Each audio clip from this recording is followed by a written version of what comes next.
Louvado seja nosso Senhor Jesus Cristo, para sempre seja louvado.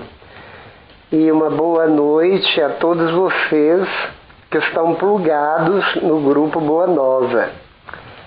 Nós hoje vamos meditar sobre a Palavra de Deus, cujo tema é fé em Deus e o poder da oração.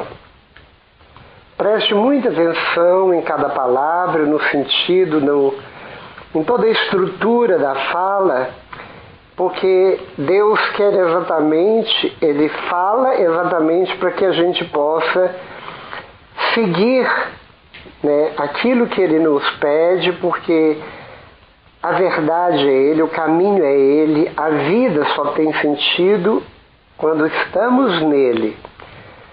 Então, por isso, a palavra é tão importante. A Bíblia é o livro mais famoso do mundo, mas é o menos lido. As pessoas não têm a paciência devida para ler a Bíblia, nem que seja um pedacinho, um versículo por dia. As pessoas preferem ficar plugada no celular o dia inteiro, vendo tudo aquilo que aparece, mas não é capaz de ligar naquele que é a única verdade, que é o único sentido da nossa vida e que é o caminho da alegria, da felicidade e da salvação. Continue firmes e perseverantes no grupo Boa Nova, porque nós não damos pérolas aos porcos. As pérolas, que é as palavras de Deus, só é dada para aqueles que têm o coração aberto e que amam Jesus. Porque quando nós amamos uma pessoa, nós queremos saber tudo que rodeia a pessoa e nós amamos tudo que a pessoa ama. Então Deus ama o amor. Ele é o amor. E uma das coisas maiores, mais frutuosas, e uma das coisas mais importantes que Deus deixou para nós foi a sua palavra, a comunicação do Pai conosco através do Verbo que encarnou em Maria, que é Jesus. Jesus é o Evangelho vivo. E durante todo o percurso de Jesus por essa terra, num tempo tão difícil, num tempo de tanta opressão, num tempo de tanta preconceito, num tempo em que Deus era visto muito longe, era um Deus punitivo, era um Deus Senhor dos Exércitos, que desbaratava inimigos, e eu pergunto, como que Deus desbaratava os próprios filhos dele? O conceito a respeito de Deus era um conceito muito errado. E Jesus veio exatamente para quebrar as estruturas judaicas e de todos aqueles que viviam num tempo em que os pobres eram marginalizados e os pobres eram amaldiçoados, onde os doentes eram também amaldiçoados, eram doenças, eram um castigo de Deus, e os entendidos, entendedores das leis que eram totalmente legalistas, eles criavam e mantinham viva esse conceito tão errôneo a respeito de Deus. Nem falar o nome de Deus não se podia, era blasfêmia. E a gente vê que em toda extensão do Antigo Testamento e toda extensão do Novo Testamento, de capa a capa, do primeiro livro ao último livro, que são 73 livros, todos os dedos, todas as falas apontaram para um ponto único. É um ponto do Salvador, do Messias, aquele que viria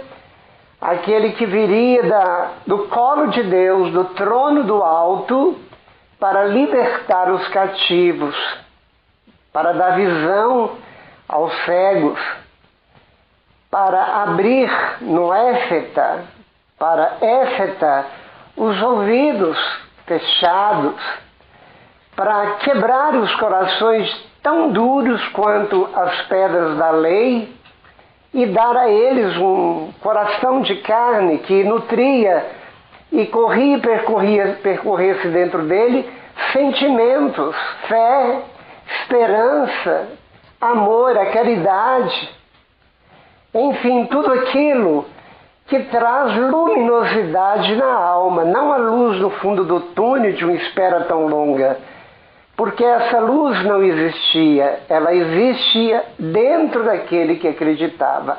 A luz não está no fundo do túnel, mas dentro do coração de quem crê. E quando nós falamos de grupos de oração, nós falamos de grupo de oração. É onde nós oramos na vida e através da vida. É onde nós nos congregamos em comunidade, porque o próprio Jesus disse, onde tiver 2 ou mais, eu estou no meio. Eu digo que o grupo de oração é como uma fogueira, onde põe lenha sobre lenha, e quando ateia o fogo, ele crepita alto. Ele lança raios, as línguas de fogo que queima, são lançadas longe, as fagulhas, o calor, ele emana longe. Da mesma forma, quando um grupo de oração, um grupo de almas fervorosas, quentes, sedentas do alto, que crê verdadeiramente no invisível mas real, o vapor de todo este calor das almas unidas chegam até o trono de Deus. Aquece o coração de Deus e Deus se enfraquece e o homem fortalece. O meu encontro com Jesus se deu num grupo de oração aos meus 37 anos de idade. Hoje eu estou com praticamente fazendo 70 agora no final do mês de abril. Então todos os meus dias após os meus 37 anos, numa segunda-feira de janeiro, que não lembro qual foi o dia, até o dia de hoje, eu me encontro abismado com a beleza de Deus, com a bondade de Deus, com a misericórdia, que é a palavra ápice de todas as orações, porque misericórdia significa um coração que empobrece para enriquecer o outro.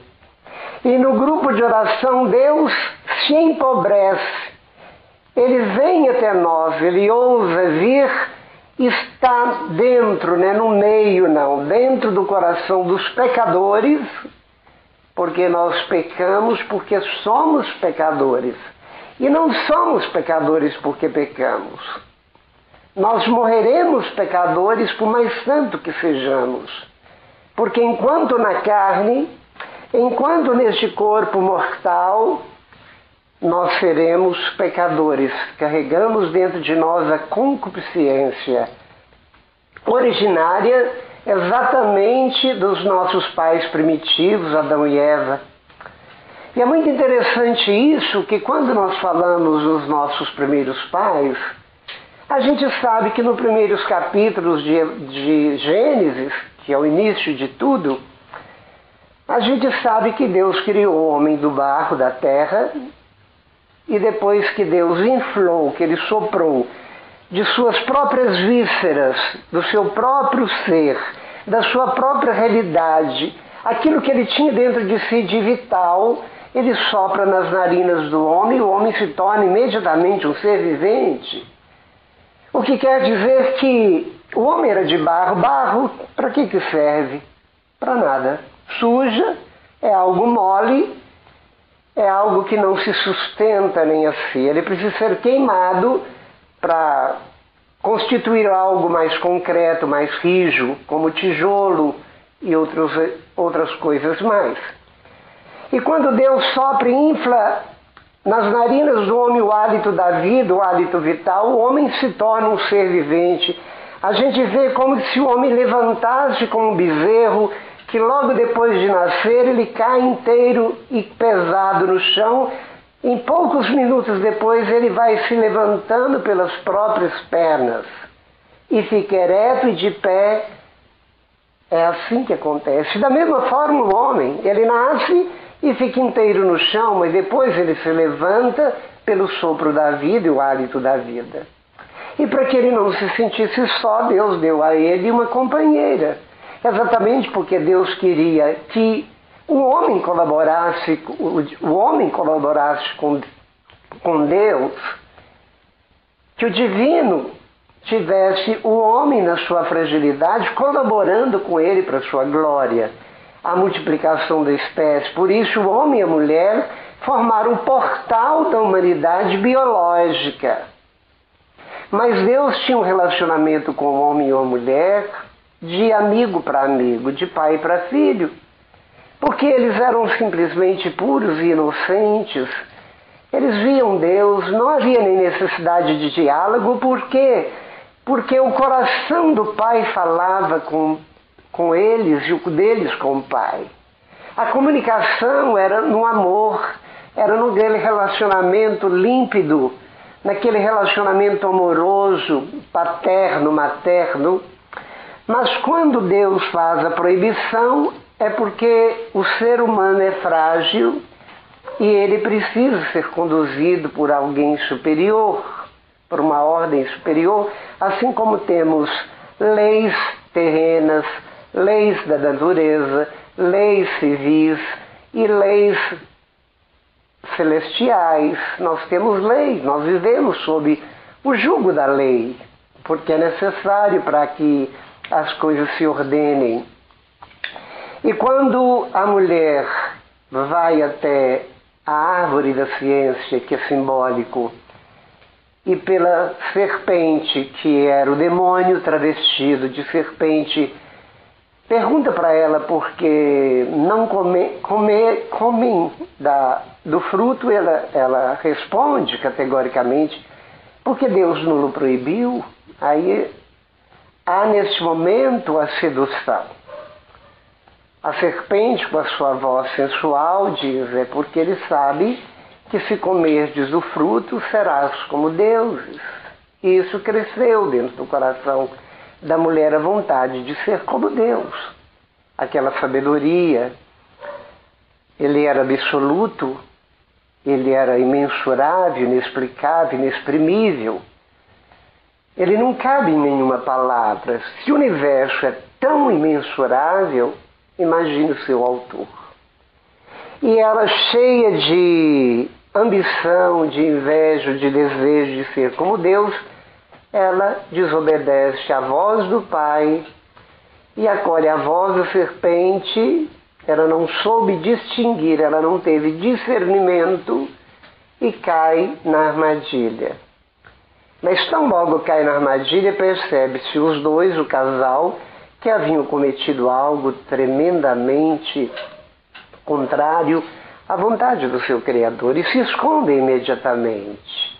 A nossa tendência é essa, é fugir do tribunal da misericórdia, é ter uma grande vergonha de contar para o Padre nossos pecados. Se pudéssemos, nós esconderíamos nossos rostos, como era antigamente os confessionários, além de ter uma treliça no rosto do confessor para não ver o penitente, ainda havia uma cortina, só se ouvia a voz para não ter constrangimento. E hoje tudo é de cara limpa, porque é assim que tem que ser. Nós temos que passar pela vergonha, pela humilhação de reconhecer o meu pecado. Isso chama humilhar-se na presença de Deus. E quando Deus pergunta para o homem, porque Deus foi atrás do homem e perguntou onde estás, ele pergunta e fala para o homem: por que comeste do fruto? Ele diz: por causa dessa mulher que você me colocou do meu lado. E Deus então pergunta à mulher: por que você comeu do fruto da ciência? Ela diz: por causa da serpente. É interessante que Deus não pergunta para a serpente nada. Por quê?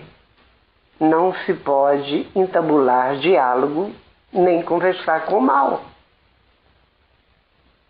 Nós não podemos dialogar com o mal. Nós não devemos ouvir a voz do mal que está dentro de nós. Nós não temos que dialogar, por isso tantos e tantos caem e vão cair exatamente na armadilha, no laço, nas seduções do demônio disfarçado de belíssimas coisas atraentes, nas ricas vitrines.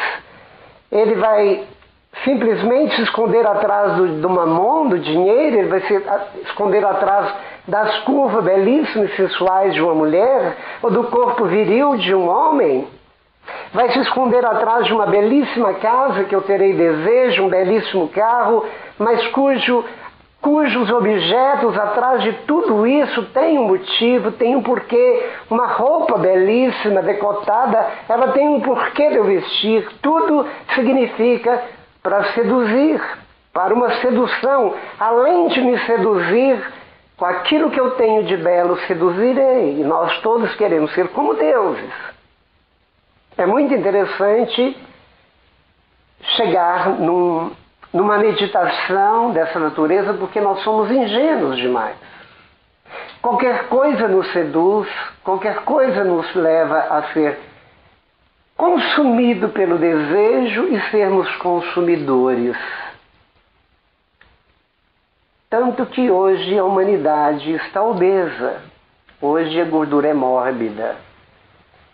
Porque os valores foram banidos e varridos como grandes vassouras pelo mal, porque o mal é o príncipe deste mundo, o mundo não é de Deus.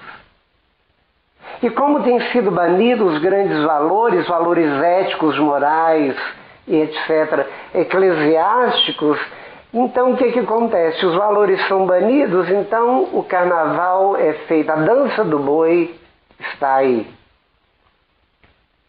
Se não tem olhos, se não tem proibições, se não existe tabus, se não existe valores, então eu posso fazer o que quiser. Por isso eu digo que o pecado da atualidade, desses tempos modernos, é a permissividade, onde nós nos permitimos a tudo.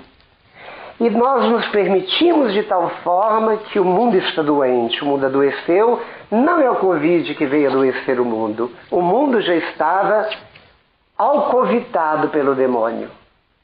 Alcovitado. O mundo já estava doente por causa do pecado. O mundo estava triste. O mundo estava depressivo. O mundo estava em pânico.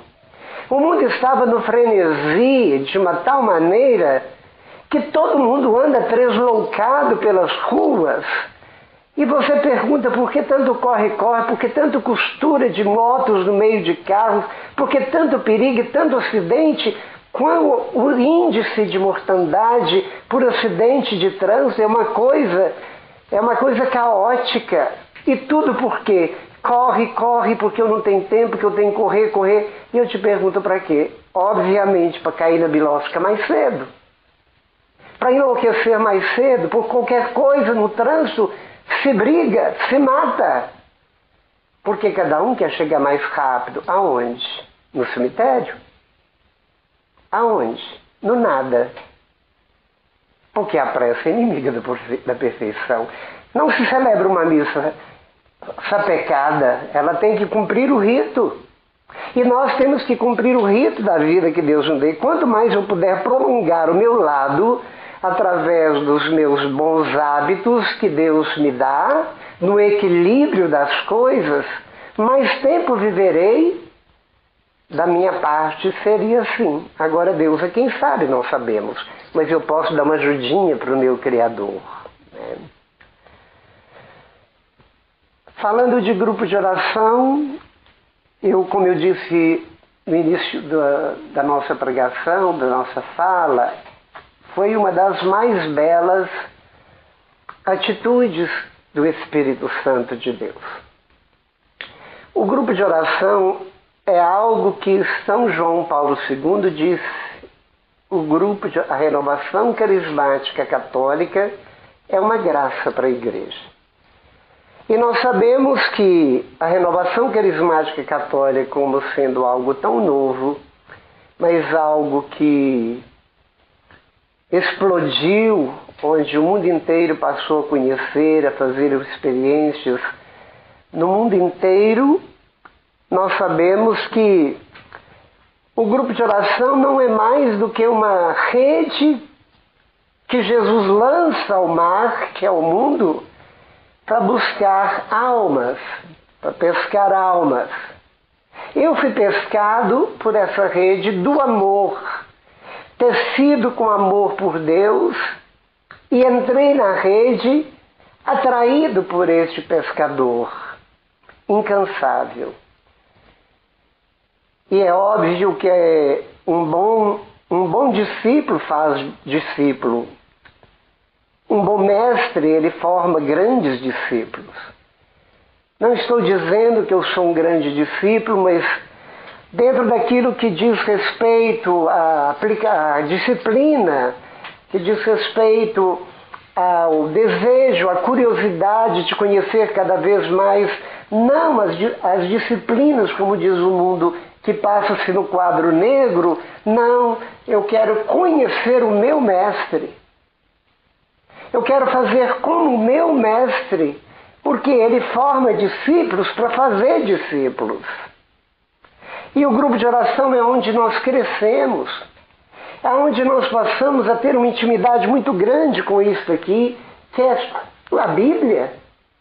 Muito mais do que um livro de papel, celulose, tinta, capítulos e versículo, capa e contra capa, eu digo para você que a Bíblia é uma pessoa, é a pessoa de Jesus Cristo. Conhecer Jesus Cristo nós conhecemos unicamente através dos seus evangelhos, onde nós vemos seus movimentos, onde nós vemos seus atos de amor, a sua obediência cega ao Pai, onde nós vemos os seus movimentos orantes, o seu orar na vida e através da vida, o amor sem o mínimo preconceito. Nós vemos um Jesus que lutou sozinho contra o preconceito e ele não fez sucesso, porque as pessoas continuam com preconceito e preconceituosas. Em todos os aspectos, as próprias pessoas têm preconceito contra si mesmo, não se aceita como são, sempre vê o outro e ver algo que chama atenção e queria ser como fulano, beltrano, ciclano, alguma pessoa que é um modelo de beleza, da beleza que passa tão rápido quanto uma flor que arranca-se de manhã e à tarde já está seca e murcha. Deus vem nos ensinar que quanto mais cultivarmos o jardim do nosso coração com o adubo do amor, mais bonitos seremos, mais brilhantes seremos, mais luz teremos, emanando da lâmpada do nosso coração, irradiando no mundo, e mais conseguiremos dar tempero, dar sentido à vida das pessoas que pensam em morrer, que se acovardam por qualquer coisa, que chantageiam o tempo todo, que são carentes demais, que precisam de ser elogiadas, valorizadas. A solidão está corroendo como um caruncho, carcomendo o coração das pessoas. O índice de natalidade aumenta e a solidão vai junto, duplicada. O dobro do número de pessoas é a solidão a 2, a 10 numa casa, numa família. Hoje o companheiro, hoje a companhia de qualquer jovem se chama celular, um objeto mecânico, onde nós vemos coisas o tempo todo, mas eu te pergunto, há alguma edificação? Onde que está o seu terço? Onde que está a sua Bíblia? Jogada numa gaveta, em cima do guarda-roupa, dentro do armário, ou em cima de um estante, apenas no Salmo 90, no Salmo 22, toda suja, toda cheia de teia de aranha e cheia de ácaro e poeira. Quando é que eu folheio essa palavra para me conhecer cada vez mais a história mais bela de todos os tempos, que é a história da salvação, da minha salvação, da tua salvação? Quando nós não temos tempo, vamos rezar o texto da misericórdia, porque o outro é muito longo. Mas nós ficamos a noite inteira diante do visor de uma internet e carregamos nosso celular como se fosse nosso documento. Ele é o nosso documento. Pode-se perder tudo, mas o celular não, porque ele está cheio dos meus segredos, ali está inserido minha vida, minhas comunicações, meus relacionamentos, enfim, a minha história está toda ali. E eu digo, é dentro do coração que nós carregamos a verdade. É dentro do coração que nós carregamos nossa vida, nosso DNA. É dentro do nosso coração que nós carregamos pérolas. É dentro do nosso coração que nós carregamos o próprio Jesus, o próprio Deus. Porque Ele tem que ser o meu amor. A minha vida sem Jesus não tem sentido. A minha vida sem Jesus é como alguém que está de Covid num hospital morrendo porque não tem oxigênio. Usa-se oxigênio até manualmente falando, porque todo mundo quer o ar. É interessante que todo mundo quer o ar, elemento, mas ninguém quer o ar que é o próprio Espírito Santo, que é Jesus. Ninguém quer inflar a alma com o Espírito Santo.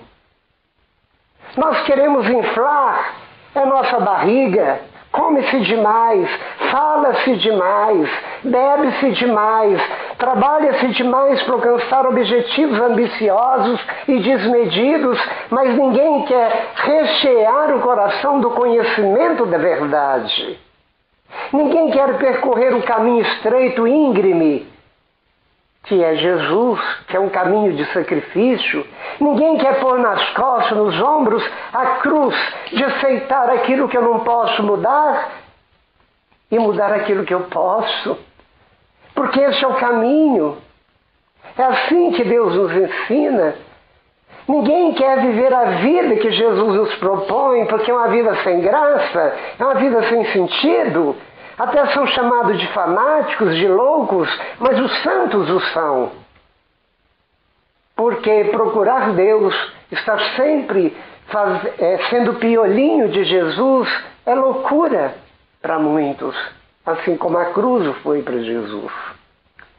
Então eu digo, o mundo está morrendo de todo jeito, morrendo precocemente.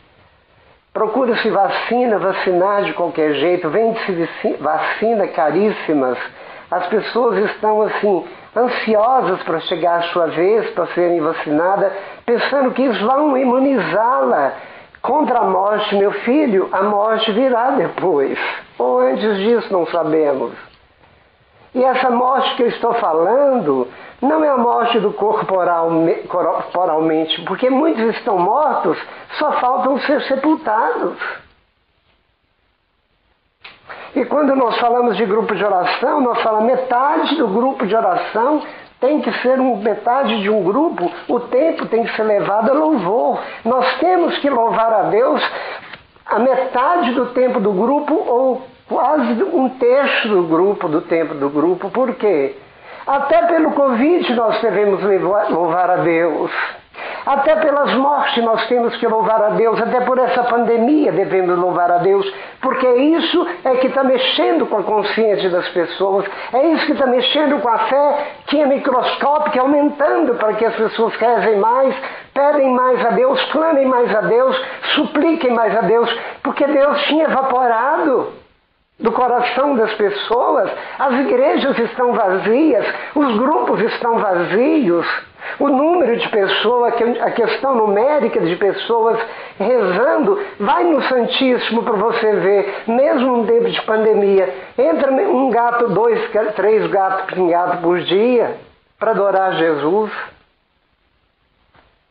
Onde que estão as santas Teresinhas do Menino Jesus? Onde que estão as Santas Teresas de Ávila, Teresinha, Teresona? Você vê uma cada século, ou cada milênio. porque não se faz santo como deveria ser feito. Todos nós fomos chamados a ser santo, e ser santo é ser curado. Não é ser curado das doenças e lotar o hospital e ver que a salvação está no médico ou no hospital. Isso faz parte.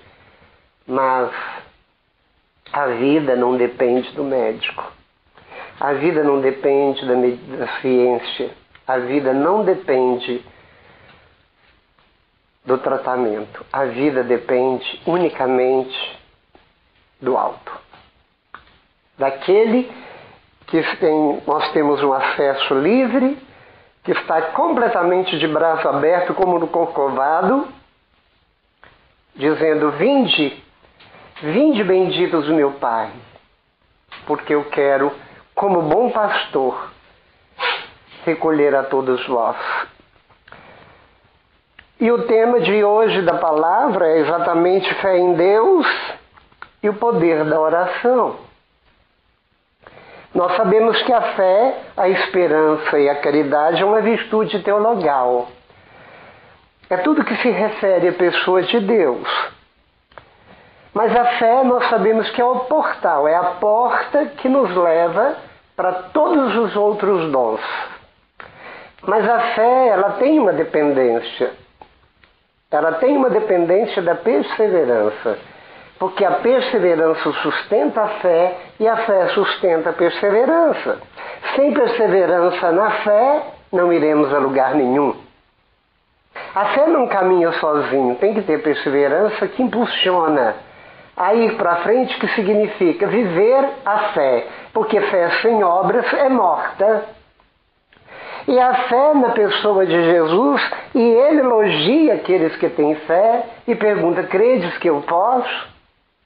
Então, na palavra de Deus, que está no capítulo 11 de Marcos, a partir do versículo 20, está escrito: no dia seguinte, pela manhã, ao passarem junto à figueira, viram que ela secara até a raiz. A figueira que Jesus procurou figos e não encontrou. Amaldiçoou porque só tinha folhas. E a árvore precisa frutificar. Eu não vim no mundo para ficar infrutífero. Eu vim para dar frutos, e frutos em abundância. Eu tenho que externar e exercer os dons que Deus me deu para as pessoas que não têm o mesmo dom que eu. Enquanto que o outro vai me dar e vai me proporcionar aquilo que ele tem de dom e que eu não tenho. É sempre assim que nós, seres humanos, convivemos. É essa a vontade de Deus. Pedro lembrou-se do que se tinha passado na véspera. Ele viu o acontecimento que Jesus amaldiçoou a figueira e disse: olha, mestre, como secou a figueira que amaldiçoaste? Nós pensamos até que Jesus amaldiçoando a figueira foi um ato, vamos dizer, entre aspas, pecaminoso. Não. Ele pode, porque tudo que existe vem de Deus. E Deus tanto pode construir como destruir. E ele amaldiçoou exatamente para trazer como exemplo para os apóstolos que eles também são como árvores que precisam ser frutíferos. Não podemos ser estéril. E o que faz com que nós frutifiquemos é exatamente adubar nossas raízes, que é a nossa alma, numa vida de oração, numa vida de fé verdadeira, pelo auxílio do Espírito Santo. E nós não conhecemos Deus para ter fé nele pelos laboratórios mentais, psicológicos da nossa inteligência. É pelos joelhos. É pelos joelhos. E se nós não conhecermos o alto, nós não nos autoconheceremos para saber o que eu tenho que eliminar da minha vida, abominar da minha vida, erradicar da minha vida, e aquilo que eu tenho que plugar e plantar e semear no meu coração. Por isso eu preciso conhecer o alto, amar o alto, me deixar ser amado por Deus, para eu começar a ser uma planta viçosa e frutificante. Continuando, respondeu-lhe Jesus: tem de fé em Deus. Olha, Jesus saiu como pela tangente, ele foi para outro lado, porque aquele assunto já tinha se passado, eles já sabiam o que aconteceu, ele não ia alongar aquele assunto. Ele só disse: tem de fé em Deus, porque é algo prioritário na nossa vida. Crer em Deus, fé, fé, fé, crer em Deus. O Covid está arrebentando, fé em Deus, crer em Deus, Ele sabe. Porque vivo ou morto, somos de Deus. Se eu não morrer pelo Covid, eu vou morrer por outras questões naturais, normais, alguma coisa. Porque eu não sou eterno, mas vivo ou morto, eu sou de Deus. Agora eu te pergunto, quem me separará do amor de Deus? A morte? O Covid-19, hein? Vai separar eu de Deus? Mas nunca.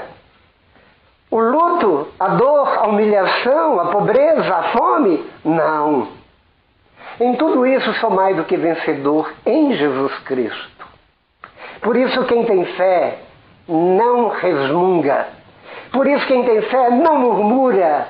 Por isso quem tem fé não xinga, não blasfêmia, não inimiza com Deus quando perde um filho, ou que vai à falência. Ao contrário, tudo concorre para o bem daqueles que amam a Deus. Atrás de todo mal que nos acontece é Deus que me escolheu e por isso Ele me pune e castiga, porque Ele me ama, porque Ele está me moldando segundo Ele, porque Ele está tirando e eliminando as arestas, como arrancando de uma pedra, como Michelangelo, quando ele começou a pegar uma rocha, uma pedra quadrada grande, e começou a esculpir Moisés ali dentro, a imagem de Moisés que eu conheci em Roma. E ele foi tirando peças, depois ele tirou aquela estátua linda daquele bloco de mármore. Perguntaram para ele, nossa, mas como o senhor artista? Ele falou assim, não, eu apenas tirei o que estava sobrando, ele já estava lá dentro. E nós somos essa pessoa, que estamos dentro da pedra, somos um bloco onde Deus vai nos esculpindo. E nós vamos nos deixando trabalhar. Machuca? Sim. Dói? Sim. Porque as marteladas nos cinzéis vão tirando placas, pedaços de nós para nos deixar perfeito. E isso dói. Significa abdicar os nossos bichinhos de estimação. Significa que os casais não vão amar um ou outro muito mais do que a Deus, ao contrário, ele vem depois, tudo é secundário, só Deus é primário, é o primeiro. E é assim. E assim você será feliz. Caso contrário, meu irmão, a felicidade para você não existe. Não existe. Quem não tem Deus é uma pessoa triste, amargurada, amarrotada, pessimista, fatalista, completamente pessimista, completamente fatalista, completamente dessa linha. Mas quem tem Deus vê esperança, vê a luz, vê o brilho, vê em tudo. Continuando. Em verdade vos declaro, tudo que disser a este monte, levanta-te e lança-te ao mar, se não duvidar no seu coração, mas acreditar que sucederá tudo o que disser, obterá este milagre. A montanha aqui não significa montanha terra, montanha pedra. Significa as montanhas interiores, obstáculos que pomos dentro de nós, que impede Jesus de passar. Montanha é isso. Assim como São João Batista diz assim, aplanai o caminho, porque o reino está chegando. Então, derrubai os outeiros, nivelai o terreno, tire as montanhas, tira fora todos os seus vícios e pecados, porque Deus quer entrar no seu coração e encontrar uma planície, livre de qualquer obstáculo dentro de ti, né? E continuaremos. Por isso vos digo, tudo que pedirdes na oração, crede que eu tenho recebido e ser-vos-á dado. O povo tem mania de pedir dinheiro, pedir emprego, pedir riqueza, eu quero casar com aquela mulher, eu quero casar com aquela moça. Senhor, eu quero um homem desse jeito, eu quero uma mulher desse jeito. Isso não existe. Não desenhe ninguém, porque Deus não vai fabricar boneco para você, nem boneca para você.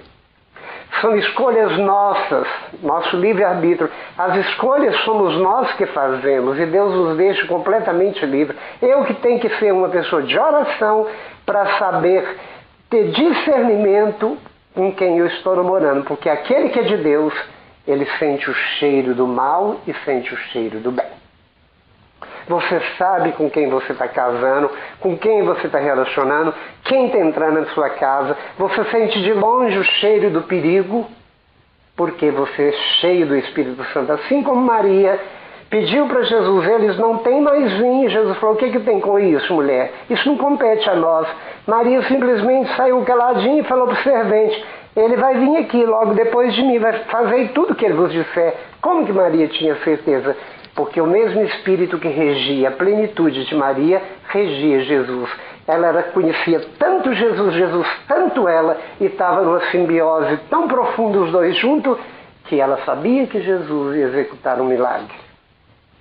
E nós sabemos aquilo que é de Deus e aquilo que não é. Então, por isso, nossa oração só vai ter validade quando nós conhecermos mais a Deus. E como que se chega a esse ponto? Orando. A gente aprende a nadar nadando, andar de bicicleta, caindo e andando de bicicleta, e orar orando.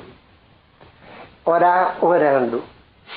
Mas nós não sabemos orar, e tem gente que morre de velho e não sabe orar. Reza um Pai Nosso, Ave Maria, para eles é muito. Rezar é pôr o coração no coração de Deus. É conversar com o amigo. É dialogar com sinceridade, transparência, reverência, temor, rigor. E fazer como Maria, curvar com a boca no chão e adorá-lo. E reconhecê-lo como tal. Isso é orar. Orar é fazer tudo aquilo que você gostaria que te fizesse com o outro. Eu quero ser bem tratado, trato o outro bem. E assim por diante. É aprender a ver em qualquer pessoa, por mais vulgar que ela seja, ver Deus nela. É não ter preconceito contra a prostituição, que nós julgamos que é um pecado grave. Quantas prostitutas irão para o céu e quantos papa-hóstias não irão? Porque nós achamos que a prostituição é um pecado gravíssimo, ao contrário. Gravíssimo é ter um coração prostituído. Um coração que não reconhece o outro, que não valoriza o outro, que não promove o outro, que não reconhece o outro, que passa em cima de qualquer sentimento para obter seus interesses pessoais. É amar. Amar é a palavra de ordem. Amar, amar até doer. Se não doer, não é amor. Então Jesus disse, por isso vos digo, tudo que pedis na oração, crede que tenho recebido, ser-vos-á dado. Mas quando puseres de pé para orar, perdoai se tiveres algum ressentimento contra alguém, para que também vosso Pai que está nos céus os perdoe os vossos pecados. Mas se não perdoardes, tampouco vosso Pai que está nos céus vos perdoará os vossos pecados. A condição para obtermos o perdão de Deus é perdoar. E eu digo para você que toda a doutrina, o magistério da igreja, o catecismo da igreja católica, tudo está pautado no Evangelho. E tudo aquilo que estou falando, que sai da minha boca, está pautado aqui. Tem uma conexão profunda com aquilo que Jesus falou, porque eu tenho um pouco de conhecimento da pessoa de Jesus, assim como ele me conhece por inteiro. Porque se eu não conhecesse Jesus, eu não tinha autoridade para falar o que eu estou falando. Então, os evangelhos é exatamente o espelho que mostra para nós o rosto de Deus, para nós amá-lo como a igreja. Eu preciso amar a igreja e amar Jesus. Eu preciso conhecer para amar. Eu só vou conhecer através dos meios que me traz. E quando fala de mágoa, se eu tiver mágoa contra alguém e não perdoar, quantas pessoas morrem inimizadas com as outras por causa da mágoa? Quantas mulheres morrem de câncer com mágoa de marido, com mágoas do pai? Quantos homens também que dão um infarto por causa de mágoa do pai, mágoa da mãe? A mágoa é um pé na cova. A mágoa, ela mata. ela caruncha, ela deixa oco o nosso coração. E não adianta eu rezar, eu ir na igreja, se eu tenho mágoa contra alguém. É preciso eu vencer a mim mesmo, passar em cima dos meus egos e reconciliar com todos. E não justificar absolutamente nada. O importante é você sempre reconhecer e retratar diante do outro, mesmo que o outro esteja errado, mesmo que eu esteja certo. Não vale a pena discutir, inimizar e deletar as pessoas porque eu não errei, é um desaforo que fez não. Passe por cima disso, dessa inadvertência contra o irmão e reconcilie, porque Deus quer assim. De nada adianta eu me manter longe, inimigo, porque o ódio vai continuar no meu coração, a raiva vai continuar no meu coração, a mágoa, e isso vai me matando pouco a pouco. Por mais que eu lance indiferença ou queira ser indiferença, as pessoas que eu inimizei, eu digo para você, quanto mais indiferente, mais eu estou dando importância àquele com o qual eu rompi meu relacionamento. Porque se ele não fosse seu amigo, e se você não conhecesse, você não ficaria magoado. Por isso, o ódio é o amor do lado do avesso. Nós só temos ódio de quem nós amamos muito. Ninguém tem ódio de uma pessoa estranha. Por quê? Eu não a conheço. Ele não me conhece. Mas alguém que me conhece, me magoa, fere, mata, arruína. Obrigado, Senhor, por este momento que o Senhor nos deu, onde nós refletimos um pouco do todo que o Senhor é. Falar de Ti, Senhor, implica dias, dá pano para manga. O Senhor é um Deus que falar do Senhor ninguém consegue, porque o Senhor não cabe nas palavras, o Senhor não cabe em frases. O Senhor não cabe absolutamente nos livros todos do mundo. Nenhum literato conseguirá escrever quantas folhas, páginas for e resumir o que tu és. Apenas olhar para a cruz e para o crucificado, sem uma palavra, sim, este objeto da cruz e do crucificado revelará verdadeiramente quem tu és, porque ela fala por si mesmo. A cruz é a expressão suprema do teu amor por nós. Por isso, Jesus, eu quero carregar, tomar a minha cruz. Eu quero unir minha cruz à sua cruz.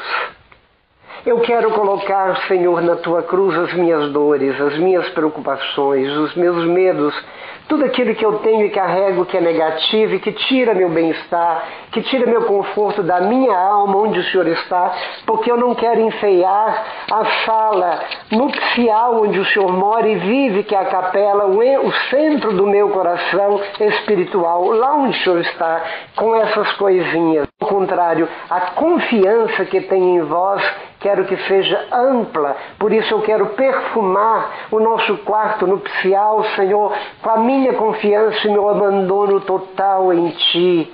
Quero me entregar inteiramente a Ti, vivendo um dia de cada vez como se fosse o primeiro, o único e o último, Senhor. Porque Tu és o meu amanhã, Tu és o meu passado, Tu és o meu presente. O que passou já foi, o que virá não é meu, é Teu. Por isso o presente é que eu quero estar nos Seus ombros, eu quero estar recostado no Teu peito, eu quero que Tu esteja dentro do jardim do meu coração, que com tanto amor eu plantei, eu rego, eu cuido, para que o Senhor sinta alegria, e para que o Senhor perfume este local, para que ele seja irradiado nos corações dos que aproximam, não de mim, mas porque vê a Tua pessoa em mim.